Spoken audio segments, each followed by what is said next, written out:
Welcome to The Middle, a podcast about that messy middle in between job loss and the comeback, told by people who've lived it. From CEOs to veterans, athletes to analysts, we talk to folks navigating the unexpected turns in their careers and what comes next when the plan falls apart. These honest conversations will move you, make you think, and maybe even inspire you to leap into something new. Because behind every career pivot is someone just trying to figure it all out. You commuted an hour and a half one way. No. After COVID happened, it ended up changing. But I initially was commuting an hour and a half each way.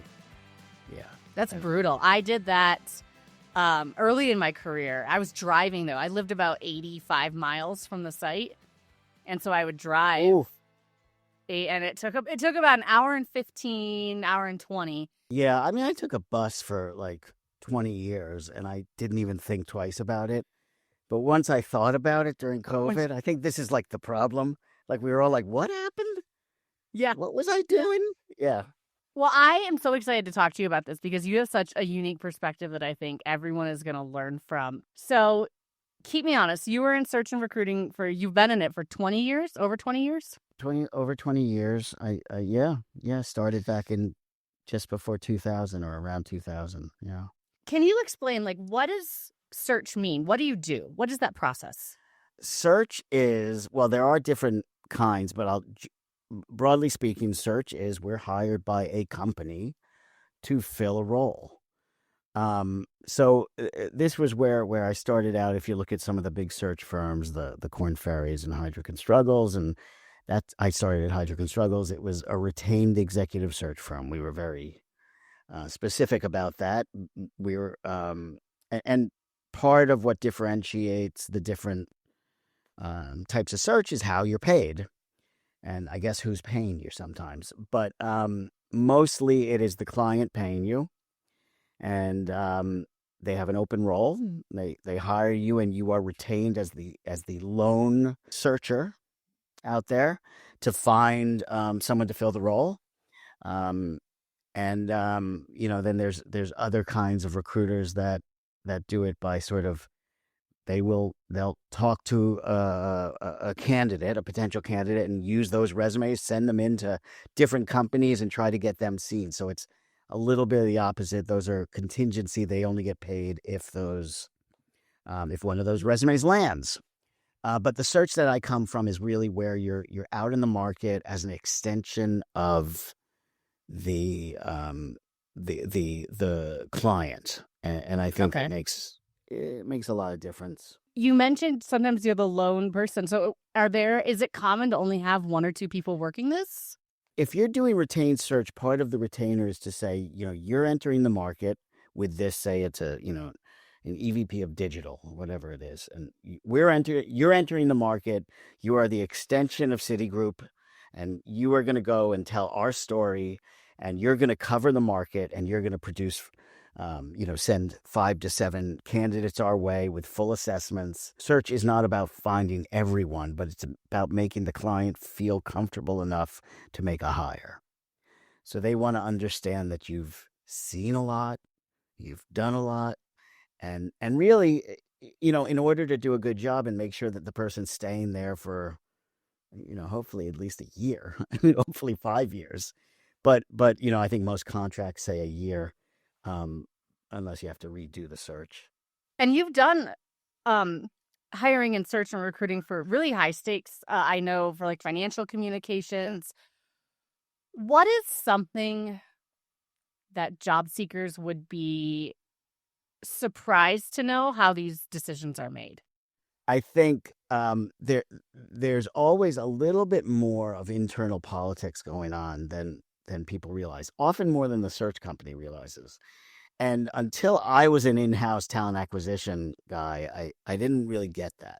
There are so many things that affect who people want to bring in for a search. I'll give you one example, is that if there are people that report directly to someone, and they're bringing, and they're replacing that person that they all report to. They're replacing the manager.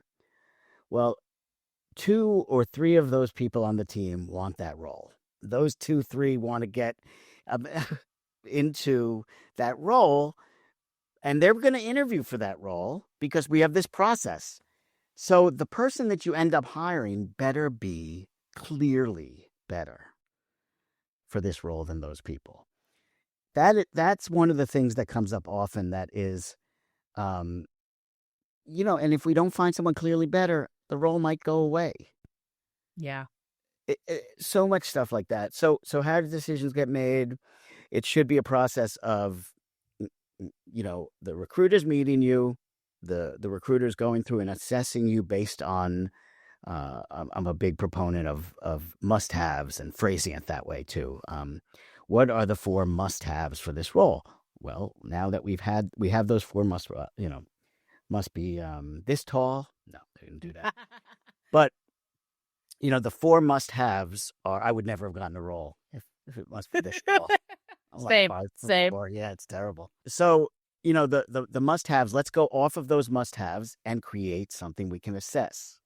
So the person has 3 of those 4 things. All right, we put them forward. Another person has 3 or 4 of those things, and the last person has 2 of those 4 things. So we're going to say we want to send forward 3 good candidates. That's pretty good. We're never going to find everything, rarely. And sometimes we find everything and the person is a total dick.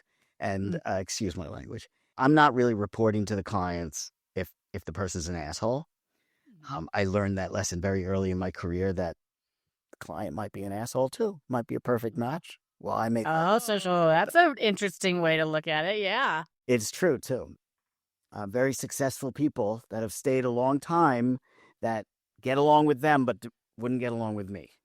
I'm not dating these people. Yes. Setting them up with someone, and that's it. So, sort of get them forward, and then they go through three interviews on the other side. I think that should be probably it. And hopefully it becomes clear that there's a lead and a number 2, because if it's not within those first 3, you sort of have to go back, and what do you look at? You look at the must-haves. What did we miss? Why were those 3 not right? And sometimes there are internal political reasons they leave off a must-have. Sometimes there's a must-have that's in there because it's something that no one on the team has, and they just put it in there just to make it so it's someone who can clearly have something that the team doesn't have. When in truth, they just want to bring in someone from the outside to shake things up, which is never that smart anyway. What is a mistake that you see candidates making, and especially at that executive level? I see lack of follow-up often. Really?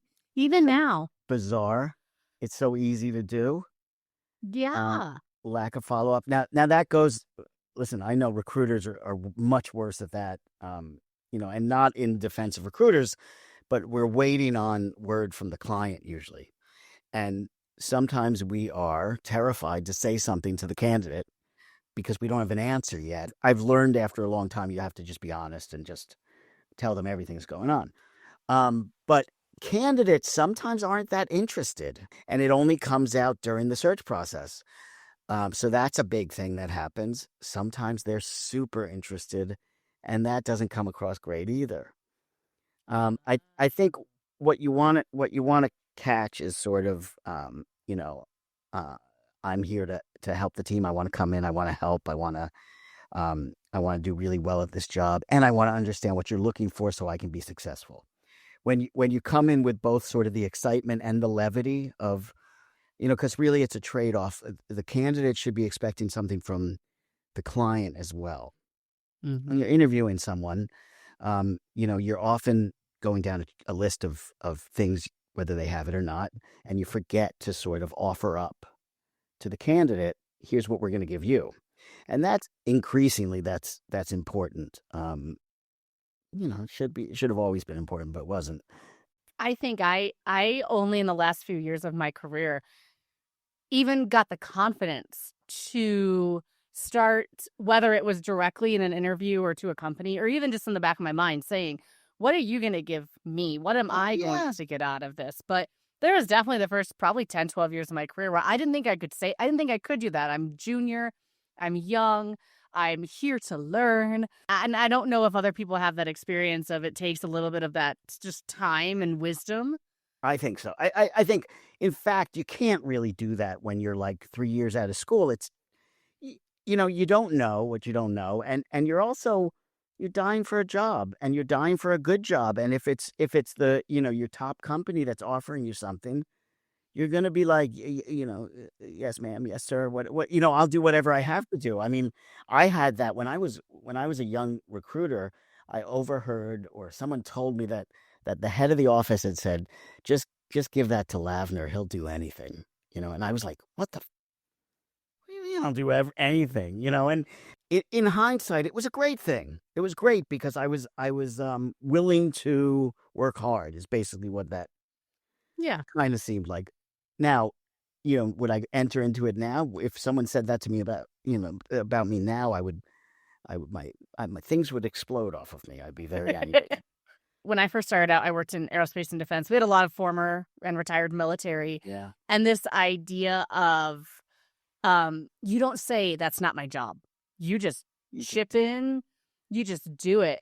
And there was such that culture there. And I think there are cases where that can be something that really helps you stand out of, they just jump in, they dive in, they help the team, they learn new skills. But there is a fine line of, yes, they'll do anything. And then how much is that really reflecting what you value about yourself, what you value about your work and your skills? Well, I think they said he'd work out on the curb if we haven't had to have him do it. That's what the comment was. It felt weird, but I understood it was a compliment too. Yeah. How much does a resume matter compared to who you know? Especially because we're hearing now in this job market, I think everyone's being told it's just who you know. I think it's who you know, and I think that the resume is something you can think of it as your preparation for knowing who you are. Put that resume together, figure out what you're looking for, and your resume should be pointed towards the thing you're looking for. A lot of people, resumes have become like, there was always the argument of, should it be 1 pages? Could it be 3 pages? Whatever. I think I don't care at all. I don't think anyone reads past the first page, but I also don't think it matters if it's 4 pages, because really what people are looking at is, they want to understand right away what you're looking to do. Especially if it's a recruiter reading it, they want the ammunition to be able to say, Megan is this, and she's a marketer, and this kind of marketer, and wants this kind of role. So is it who you know? Yeah, but you better have a resume that's telling the right story, because it's not, if someone, and then it gets into the wrong hands and they say, this is ridiculous, this resume, you're going to offer an IR role to someone who's had 1 year of IR experience. Well, because you know the person, they could do it. So the person has to know the right people. Although I have heard people getting jobs from applying. It does happen. I've hired people from applying, so it does happen. But, the resume is a good opportunity to say, here's what I am, here's what I'm looking for, and here's what I've done. And so the recruiter, who is a generalist, reads it and goes, oh, this makes sense.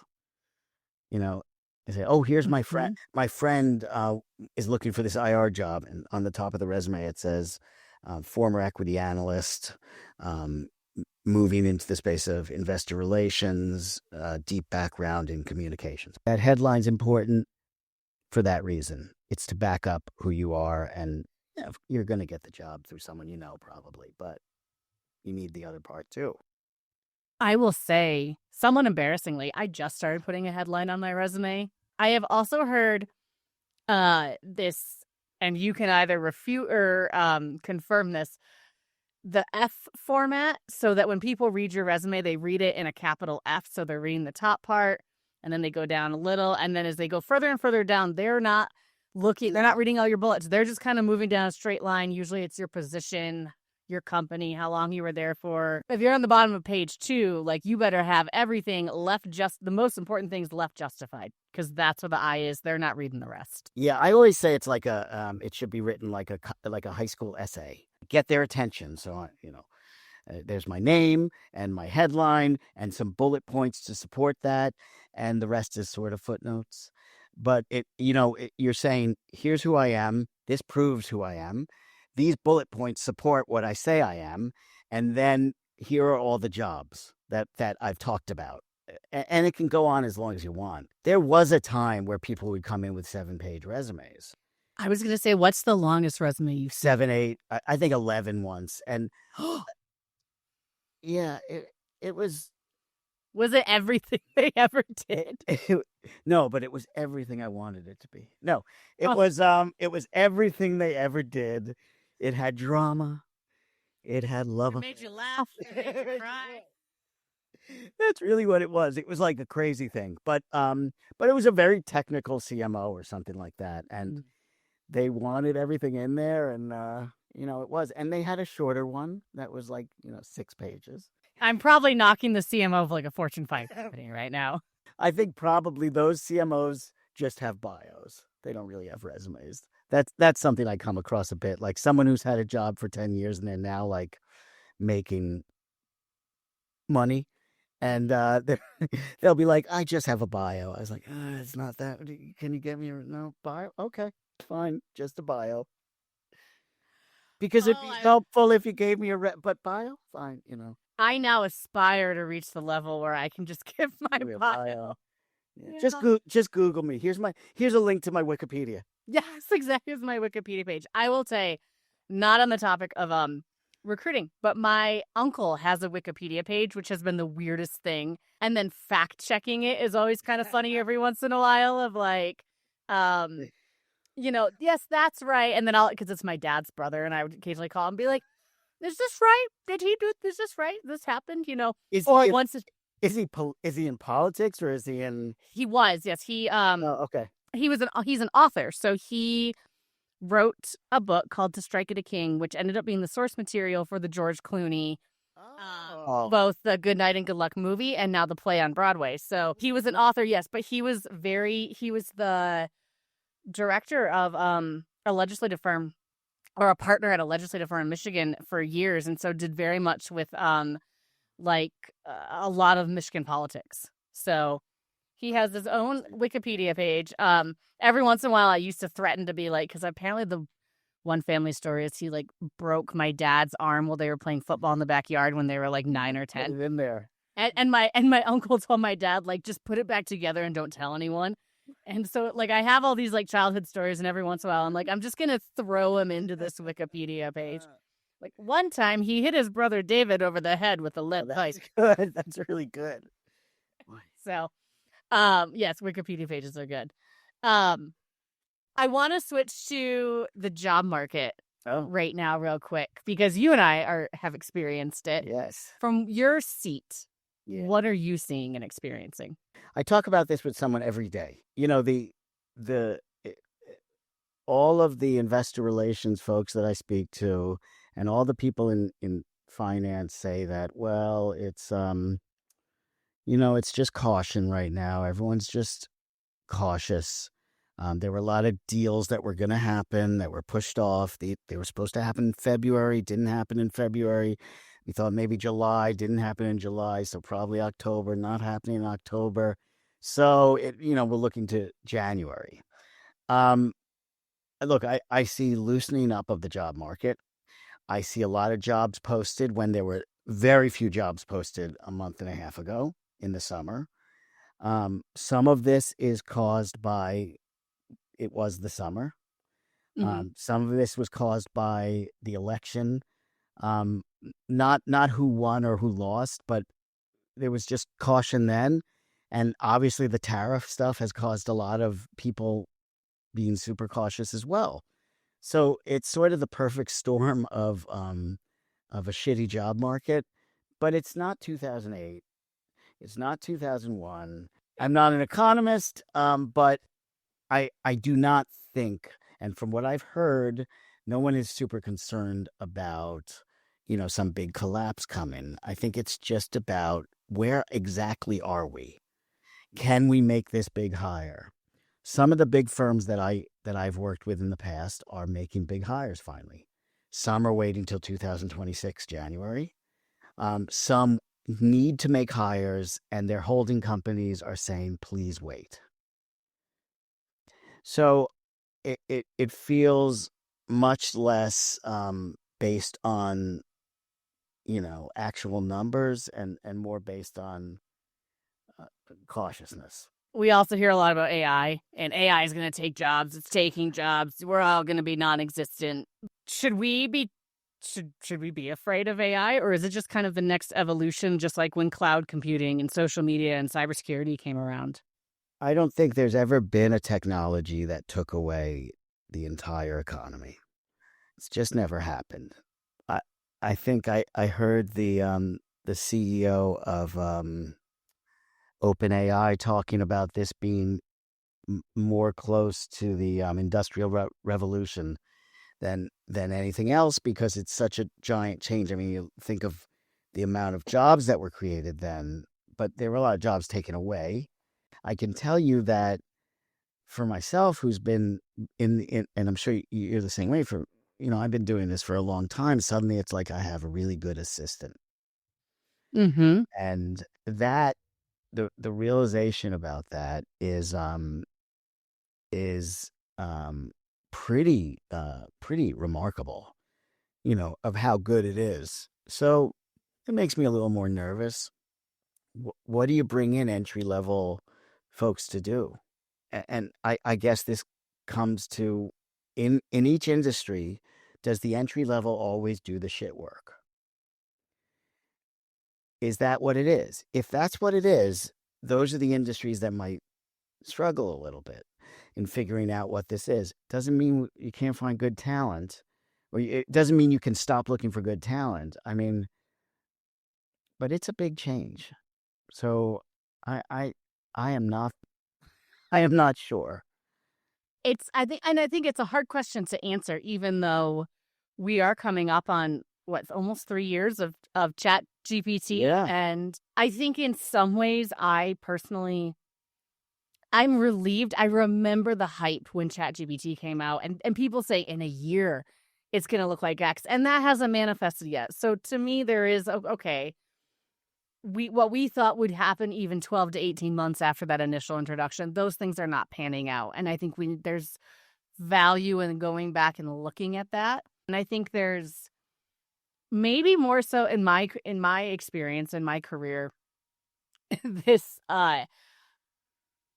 desire to be an expert in AI, when, let's just be honest, before ChatGPT came out, how many of us had used AI? Like that number gets real small, Right. real fast. And all of a sudden now, my social media is filled with some dude who didn't know what AI was 2 years ago, Right. and is now trying to convince me that he can teach me how to do it. Right. It feels like when, I got my first, my friend David got the iPhone before I did, back when the iPhone came out, and he was like, it's like if he had suddenly decided to teach a class on it. Like, yeah, I get it, but I got the iPhone, and within 3 weeks I learned how to do it too. AI is not that complicated. I mean, really, as a user, it shouldn't be that complicated. Really, there are things to do. You can create your GPTs and all that stuff, and it learns. That's the idea. It's learning. Stuff silly. I'll tell you, though, it creates some lovely bedtime stories for my kids. My litmus test for ChatGPT is always asking it if Die Hard is a Christmas movie. And then I like to test the bias of all the platforms. And every year when they announce, ChatGPT 3, 4, 5 is coming out, I just plug the same question in. Like, how better did you get?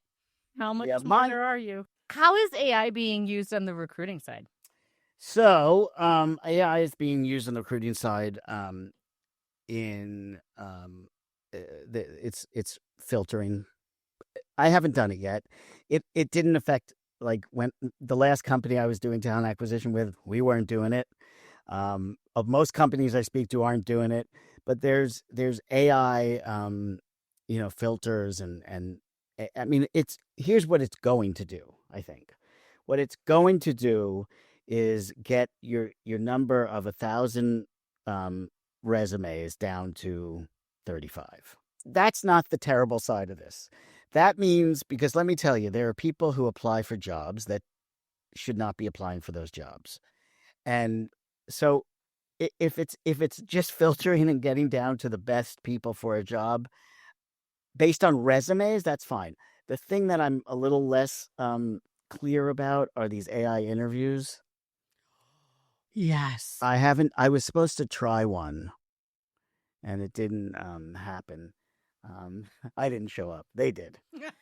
But AI's reliable. it was super reliable. But I guess that could take off. I mean, look, it's all going to take off. There's it's all I don't know, but how is it affecting like normal recruiters? Well, if you can get the approval to record your interview and then shoot it back into ChatGPT, it'll give you some darn good notes.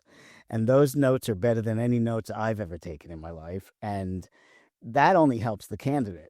You're able to pass on their story a bit more as it was told. But I don't know. I'm a terrible podcast guest. Let me give you another one. I don't know. I'm not sure.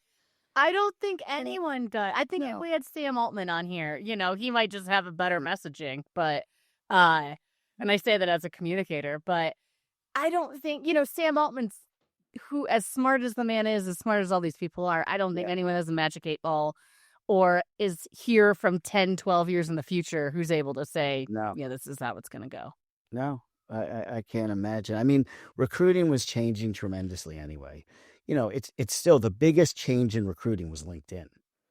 The fact that people were putting their resumes online, that was, to me, that was, without that, you have the recruiting industry looks completely different. It was the same, when we were trying to find who did what and find backgrounds of people when I was doing research, we did some pretty shady stuff too. For next episode, no. But glad I cleared all those Facebook photos. Son of a.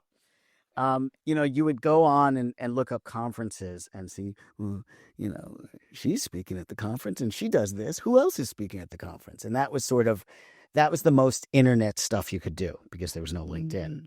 Everything else was calling into the company and trying to trick people into telling you things. Oh. Yes, we will have you back to talk all about that. You also said something interesting, and actually it came to my attention through one of our recent guests, JT, that you think jobs are becoming projects. Yeah, I think jobs have become, I think jobs are becoming projects and have already become projects for CMOs and CEOs. And I think the turnover you see, and maybe that goes back a lot further, I think the average CMO is in for 3 years, something like that, is because they come in to solve one problem. Well, increasingly, the pressure from the C-suite is to solve those problems quicker. And what they will do is they will sort of push down on the layers beneath them to bring in people who can solve that. Well, that means you hire different people. And you stay there until you've done that. And when that's finished, well, now you have to find something else to do. And I think that becomes an issue that goes much further, that affects the relationship between employer and employee in a much greater way than we realize, I think. What is the expectation when you take a job? Is it 3 years? Is that it? To me, I think you're losing out on a lot of people, a lot of the what stability brings people in a job. ability to be creative, ability not to be terrified of being fired. Here's a maybe stretch of a metaphor, but in Major League Baseball, when I was a kid, you had starting pitchers and relief pitchers, and that was it. And the pitchers would mostly pitch into the seventh, eighth, ninth inning, and their arms were able to do it. Maybe they didn't throw as hard as people do now, but you had someone who owned the whole game. Now you have middle relievers. You have middle relievers and setup men and closers. And suddenly your starting pitcher only has to go 5-6 innings. 5 innings, yeah. 5 innings, right? And I think what that does is it makes it so no one feels that pitcher, back to the metaphor, doesn't feel ownership in the game the same way, Dwight Gooden did in 1985. So the people, the employees that come in for just 3 years, they know they're leaving. They know what their job is. But if you want people to have pride in the organization and to think, as the kids say, out of the box, what you really want is someone who's going to sit there for a while and have to sit in some bad times. You look at the great CEOs. They were at their companies a long time, and they went through some tough stuff. Maybe we're missing something here of allowing people to fail a little bit and recover.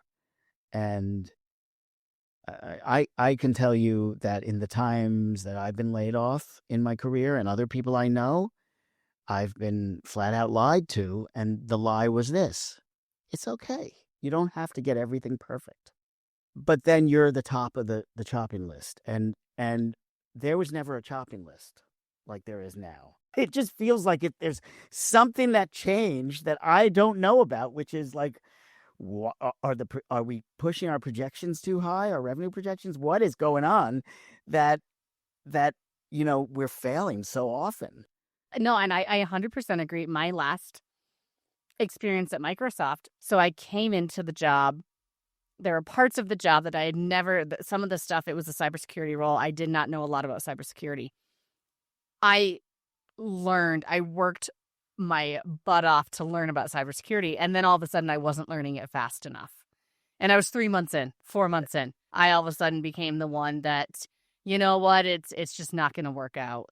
Like, it's like after 4 months, 4 or 5 months, we are making this decision. Yeah. If I were working on a site, I'd be lucky that I know where the bathrooms and I was going to say coffee machine. I don't even know if we have coffee machines anymore. I think this pressure of instantaneous impact and instantaneous change is increasing. And the duration that you're able to make that change is getting smaller and smaller before they deem that, hey, maybe this wasn't the right fit.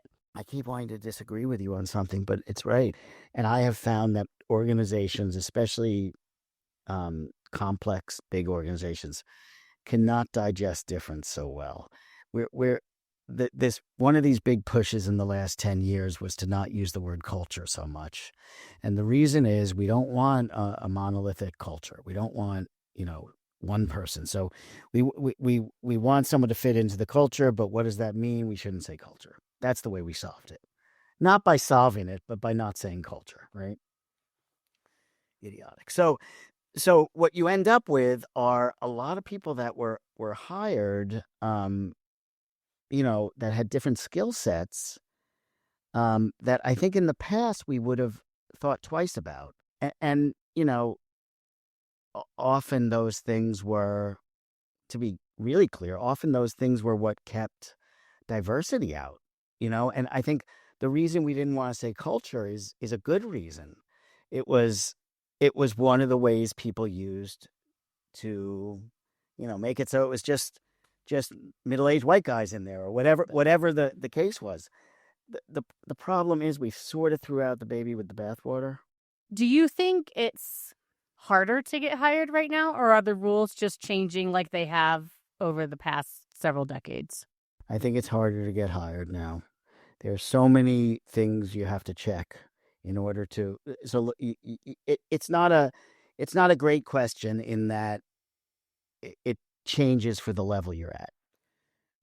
So if we look at entry level, it's harder to get hired for one reason. That reason is that, people really care about your education. I know that sounds like maybe absurd to some people, but when I started, you just needed a degree. It's much more important now. Your internships are important now. I didn't even have an internship. My internship was delivering pizza for Domino's. So, that for that level, it's tough. For mid-level, it's like everyone is very consumed with getting promoted. Understandably, because people don't get raises anymore. People only get raises if you get promoted. So, I mean, this is part of the thing driving why people leave companies all the time. Every time I've left a company, I've gotten a big bump. And then for senior level, it's harder for me to know. I think things have just changed so much for people who are further into their career, like I am, that there are fewer jobs, things are more specialized. There is still a great amount of, when you cost significantly more than people 10 years junior to you, it's such a risky thing to hire someone. The numbers haven't caught up to what they mean within the economy. In other words, I need to make a certain amount to live a normal house. And so, there's just, it is very, very difficult to find people to take a chance on you as you get older. Is it ageism? I mean, yes. And some of it's understandable that you cost more. But yeah, I think it's much more difficult. It's a much more complex job environment today. Like everything else. It's just more complex. There's a lot going on, and you have to make sure you're not saying stupid things on TikTok, too. You are also a career coach. So when someone comes to you, or when you just hear someone that says, I feel stuck right now, whether they have a job or don't, what's something that you tell them? The biggest thing that I see is that people feel there needs to be perceived promotion in their career. There needs to be progression, I should say. There needs to be perceived progression in their career. And when they sit there for a little while and they're not progressing, whatever that means to them, they start to feel like they should be progressing. And now you've turned it into a question about something theoretical. I think often you feel stuck because you've either taken a job that you don't actually want, but it pays more. You've stayed at a job too long because you hate it, but it's paying your rent or your mortgage. Or there are other situations like that. So it's less about the job and probably about the situation around the job. Remember, you only have to make what you have to make. First of all, that's one of the things I think that's like a really important question to answer for yourself. What do you actually need to make? And also, what is the perfect job in your mind? And be as creative as possible. Maybe it's something crazy. Maybe you need to leave your career. And maybe you're making $120,000 and you can actually live off 80. And maybe you can move to that other career and make 80. The thing is, the further you get in your career, the harder that is to do. If you're making 250, you can't leave your job usually and make 80. And unfortunately, you are no stranger to layoffs now. I am no stranger, yeah. On both sides. So did your layoff, and remind me again when you were let go? I was laid off in June. Okay. Officially July 1st.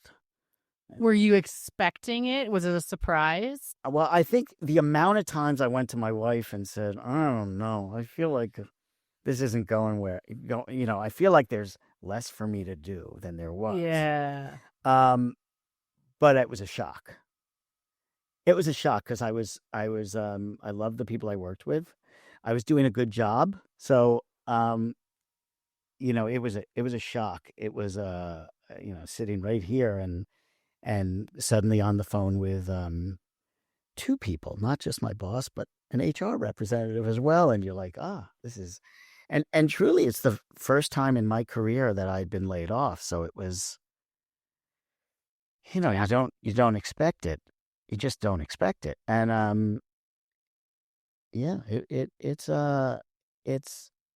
it's a little mind numbing to relive it and think of, well, what that moment of what do I do? What do I do? And of course, there are like 9 different times you do that over the 3 months following, and I'm still doing it. Even though I think I have a pretty good idea what I'm doing, and I'm in a better spot, both career wise and certainly happier. But yeah, it's being laid off is as tough as a divorce, which I've gone through too, and they're both tough, and it's not fun. I still get a pit in my stomach when I think of it was a Tuesday morning and I was hopping onto a call with my boss. And the irony of it was I was going into that call basically prepared to be like, look, I am miserable. There are days when I literally think I'm going to vomit before I log in. I am so unhappy in this job. I am not probably doing the best work because of that. I had every intention of going into him and saying, and thinking in the back of my mind, this could put me on the chopping block. This could be a really easy way for them to say, she's not happy, just let her out. Right. But I went into that fully expecting to have this conversation with him. There was no HR in the meeting notice. I dial into the call, and about 30 seconds, all of a sudden, I just see a block pop up, and it's a woman. And I've been around the block long enough to know, and I was like, oh, okay. I still didn't get it. I didn't get it. I was like, oh, and I don't know if they said, I don't know if you saw whoever's email this morning, but we're making some changes. And I was like, oh, they're going to take me out of my group and put me into a global role or something. I don't know. My mind went to like craziness. I was not happy about it, by the way. I want to be clear. Like, it was like, oh, great. And then my eyes just went dead, and they at the right. Yes. Oh, I see. Yes. I think I actually went, oh. Yeah.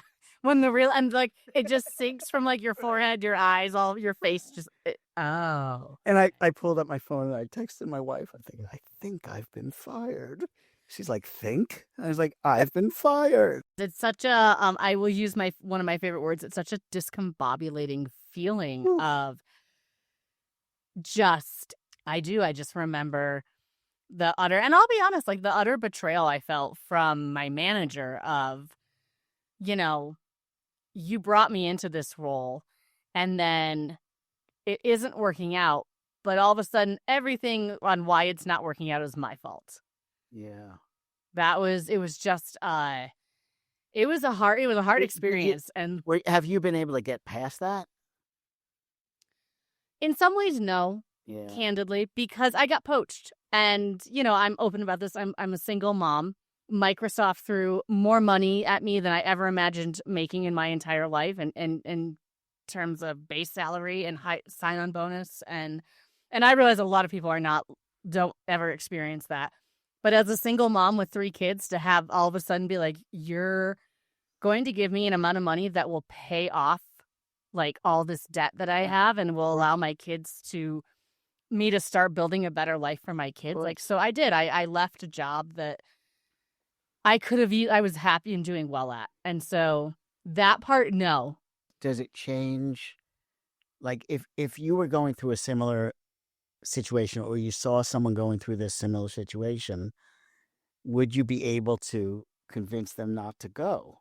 I think I have a list of questions that I wish I would have asked going into the Microsoft job.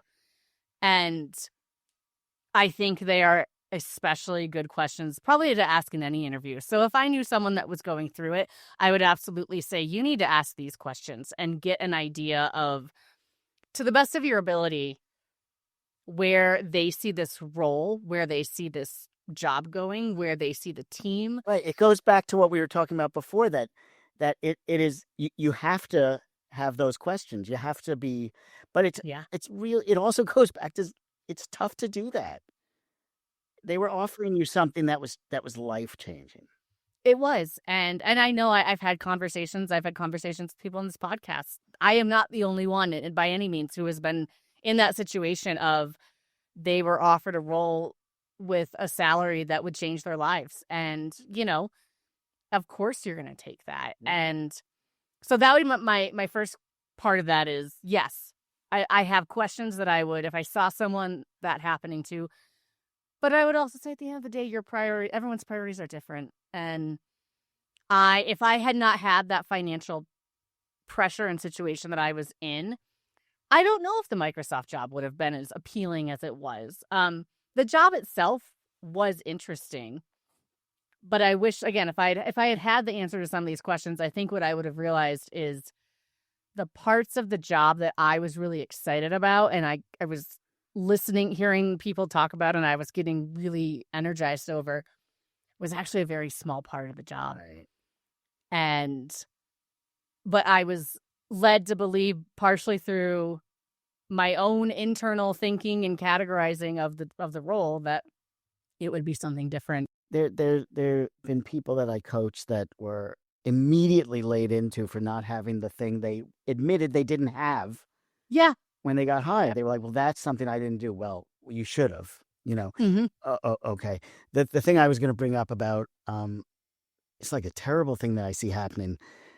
Entry-level folks, there's in particular, there's one firm that I will not mention in my industry that hires in entry-level at like $100,000 to $120,000 a year, right?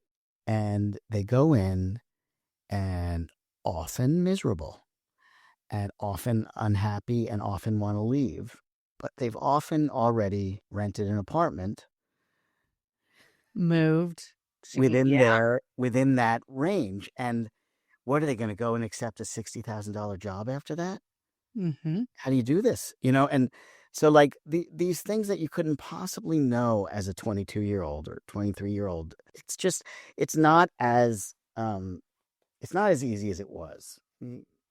No. That's a great way for a company to work, to get the best talent and not give a shit if it doesn't work out for them. Since your layoff, you started a YouTube channel. What? I know. Wait, that's not you. That's not you. What inspired this? How'd you do this? So I have 3 little kids, and so I was an actor. When I studied theater, I was in Beauty and the Beast on Broadway for about a year. Ooh. Who were you? I was LeFou. Good character. Yeah. Had a bow. It was very exciting for my parents. They kept Disney alive that year. But I have sort of a musical theater background. I was in bands. Also, I was in a few New York bands and write songs and play music and all this stuff. So when I got laid off, I would sit around with my kids watching Blippi and Miss Rachel. And I realized that there was a little bit of, I could do something like that. So I initially started, I just wrote a song about summer. And I learned a little Final Cut Pro and some Canva. And I put it out as Silly Steve Sing Along. Right? And then my wife said, you should really be in the video. And I was like, I don't know, that's like stepping back into acting a little. You should. So I bought a green screen, which sits in our spare room. And I have like 7 songs that I'm up dancing and singing. And you write them all, right? I write them all. Yeah, I write them all. And I'm working on the final piece of my Halloween piece. But it's the first music of mine that my kids like, first of all. It's the first time I've ever started getting any sort of following on any of my music. Like, this is the first time anyone... Clearly, this is the job I was meant for. Nothing else. When I was playing, like, punk rock at the Mercury Lounge and CBGB's, that was crap. It's another thing, I mean, when you talk about the middle, I can't believe I'm back doing this stuff. But I also can't believe I ever stopped doing it. And this moment in my life where I was forced to pause, and I'm starting my own search business. That's one thing that's going fine, and this other thing too. I mean, I hope I don't confuse the phone numbers ever, but apart from that, it's going pretty well. Yeah. How do you get the ideas for the songs, and like how often do you have a production schedule, or is it just when you can get around to putting it out? The first 6 songs were one where I wrote, recorded, performed, and edited in a week. That was my. Ooh. But I was doing a little bit less. I was sort of doing my initial outreach for my company. Now I'm doing a little bit more work. So I've done 2 weeks. Okay. So I write a song 1 week and I record it and edit it and release it the next. It's funny what you said about you wonder why you stopped doing this. Did a forced pause in your life and your career and what you were doing help you see what you valued, help you see what gave you excitement? No. Was that already always there? I very reluctantly went back into this initially because it's a lot of work to get back into it. This was a lot more work, not something I wanted to do. So it was not like an easy transition. Once I got going, I remember that I'm pretty good at it, but that's never a great reason to do things. Like I was a good actor and I didn't enjoy acting. This is sort of a little bit more. I have kids. It's nice to do it for the kids, and it could be a revenue stream, right? I mean, it could in some wild dream, but you never know. All right, my last question before our lightning round. You have reinvented yourself. Like you said, you started on Broadway. You went into this executive and the search and the recruiting. Now you're doing kids videos. Yeah. What do people get right and what do they get wrong about starting over? I think they get right and wrong the same thing. No, that's possible. It is possible, but they do. I think the process of starting over is a positive one. The thing that's tough is you're starting over. So it can be both fulfilling and incredibly terrifying at once. And I don't know if that's ever going to change. I don't think I can make a comment to top that. So we are at our lightning round. Yes. Are you ready? I'm ready. First off, what is your favorite word? And if you don't have one, I will caveat. We are allowed exactly one of these on the show. Oh, What is your favorite curse word? Oh, my favorite. I've realized I say it a lot now that I have a kid. Cocksucker. I say it all the time because my son said it back to me recently. Oh, and my favorite word is pragmatic. Do you like the meaning of it or just saying it? Yeah, both. Okay. Baptism. What is your favorite room in your house? My piano room. I have a room with a piano. I sit and play my piano and look at my guitars, and I play my piano. What is your proudest work accomplishment so far? I think actually when I went over to building the group at Edelman Smithfield and helping to be a strategic piece of that. So they were the financial communications group at Edelman, and they sort of rolled out as a boutique on their own, and I feel like I was part of it. Do you prefer reading books or watching movies? Watching movies. I'm not a big book reader. What's the best movie? The best movie I always liked. So my two sides are probably Three Amigos as one, and then the movie Avalon. What fictional universe would you not survive in? Lord of the Flies. Is that a fictional universe, or is that just a fictional? It just might be reality at this point. It might be reality. I don't think I do as well in like Kill or Be Killed. Yeah, like Hunger Games, all that. Hunger Games. Hunger Games is the kids will get Hunger Games. Chase that to Hunger Games. All right. What is your favorite junk food? Anything gummy. I love gummy bears. Yeah. Yes, gummy bears are amazing. Yeah, the best. And last but not least, what food could you eat for a week straight? Pizza. Still pizza. Same as my kids. Pizza. I do eat it for a week straight. It's all I eat. Well, Steve, where can people find you? They could find me at stevelavnertalent.com. Also on YouTube at Silly Steve Singalong. You can find me on LinkedIn. Come and connect with me, and happy to hop on a call and talk about your career. Well, Steve, thank you for coming on. Thank you for sharing your insights. Thank you for sharing your stories. I'm so glad we got to chat. Thank you for being here. Same here. Thanks for listening to The Middle. If today's story resonated with you, drop a subscribe, share the episode, and let's keep these conversations going. Until next time, remember, your story isn't over. You're just in the middle.